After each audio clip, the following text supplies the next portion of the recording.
ఇది షోకాజ్ నోటీస్కు ఇచ్చిన రిప్లైకి ultimate rejoinder with additions అన్నీ కూడా పెట్టి 28/8/2024 పంపారు. దీంట్లో మొత్తం ఫస్ట్ షోకాజ్ నోటీస్ ఇచ్చారు. ఇది రిజైండర్ అంటే షోకాజ్ నోటీస్ ఇచ్చాక వాళ్ళు ఏదో డౌట్లు ఎక్స్ప్రెస్ చేశాక ఇంకో షోకాజ్ నోటీస్ ఇచ్చి రెండు కలిపి ఫైనల్గా వాళ్ళ కంపెనీ రిప్లైకి రిజైండర్ ఇచ్చారు. అవన్నీ డినై చేస్తూ మళ్ళీ రీఇటరేట్ చేస్తూ షోకాజ్ రిజైండర్లో సహజంగానే దీంట్లో మెన్షన్ చేయాలి ఛార్జీలో, కానీ ఛార్జీలో ఎక్కడ కూడా దీనికి సంబంధించిన దాంట్లో మేజర్ క్రక్స్ వచ్చి వెహికల్ నెంబర్స్తో సహా మొత్తం ఇక్కడ ఉన్నాయి. ఐ డోంట్ నో వెదర్ మీరు క్యాచ్ చేయగలరో తెలియదు, కానీ డేట్స్, వెహికల్ నెంబర్సు, దాని జిస్ట్ కంప్లీట్గా ఇందులో ఉంది. ఇందులో నేను మార్క్ చేసింది చూస్తే రెండే కనపడతాయి. Vegetable the adulterated with the fat of vegetable origin అని ఒక దగ్గర ఉంది, వెజిటబుల్ ఆయిల్ అని ఇంకోటి ఉంది, కింద ఫారిన్ ఫ్యాట్ అని అంటారు. అంతకుమించి ఎలాంటి ఆధారం కానీ ఏదీ లేదు ఇందులో. నిజంగా యానిమల్ ఫ్యాట్ అయితే సహజంగానే అదే ఛార్జీ దీంట్లో ఆరోపణ దీంట్లో రావాలన్నా వద్దా?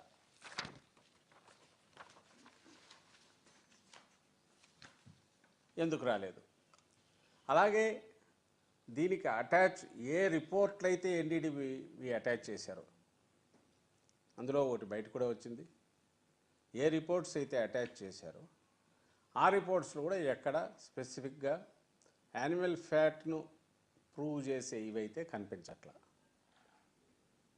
ఇంకా ఈ రెండు కాకుండా ఇంకా చంద్రబాబు నాయుడు గారు ఎక్కడ కలగన్నారా, లేక ఆయన సొంతంగా ఏదైనా రీసెర్చ్ చేశారా, ఇంకో టెస్ట్ ఏమైనా చేశారా ఉంటే ఆ రిపోర్ట్ అన్నా చూపించాలి. ఎవరెన్ని మాటలు మాట్లాడినా, మేము మాట్లాడినా కానీ TTD if at all it felt ఒక తప్పు జరిగింది, అడల్టరేషన్ జరిగింది అనుకుంటే అది ఎక్కడ ప్రస్తావన వస్తుంది? షోకాజ్ నోటీస్లోనే కదా. మరి ఆ షోకాజ్ నోటీస్కు సంబంధించినంతవరకు ఎందుకు అందులో యానిమల్ ఫ్యాట్ అని ఆయన అంత విస్పష్టంగా బాగా మెలకువగా ఉండే చంద్రబాబు నాయుడు గారు అంతగా అలాంటి తీవ్రమైన వ్యాఖ్య చేస్తే అది సహజంగా ఇక్కడ రిఫ్లెక్ట్ కావాలి కదా. ఎందుకు కాలా? ఈ ప్రశ్న అందరూ ఆలోచించాలి. లేదు, ఇది ఏ రిపోర్ట్స్ మీద అయితే ఆధారపడి ఉందో ఆ రిపోర్ట్స్లో ఉన్న ఎందుకు ఆ ప్రస్తావన రాలేదు? వాటిలో ఎక్సెప్ట్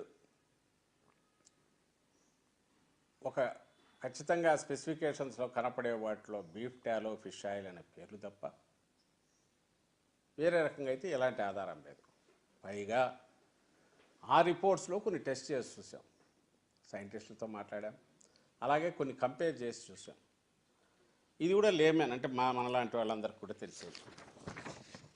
మిల్క్ ఫ్యాటే ఇంకా బేసిస్, అది 99.5% ఉండాలనేది టీటీడీ స్టిపులేషన్. మిల్క్ ఫ్యాట్కి సంబంధించి నేను చేసింది ఏదైతే షోకాజ్ నోటీసు రిజైండర్లో మెన్షన్ చేశారో, రిపోర్ట్స్ జత పెట్టారో, అటాచ్ చేశారో, ఆ రిపోర్ట్స్లో ఉన్న మిల్క్ ఫ్యాట్ అది తీసి టాలీ చేసి చూస్తే ఒక దాంట్లో ఏమో మిల్క్ ఫ్యాట్ 99.72 ఉంది, ఇంకో దాంట్లో 99.73 ఉంది, ఇంకో దాంట్లో 99.78 ఉంది, ఇంకో దాంట్లో 99.74 ఉంది. 99.5 ఈజ్ ద రిక్వైర్మెంట్ కాంట్రాక్ట్ వాడి స్టిపులేషన్. వీఆర్ నాట్ డిఫెండింగ్ ఏ కంపెనీని డిఫెండ్ చేయట్లా, ఇంకోటి చేయట్లా. మీరు ఏ ఫ్యాట్ కలిపినా దీంట్లో రిఫ్లెక్ట్ కావాల్సిందేగా. ఇది కాక ఏమున్నాయి అంటే మాయిశ్చర్ ఉంది, మాయిశ్చర్ అప్ టు 5% దాకా అలౌడ్.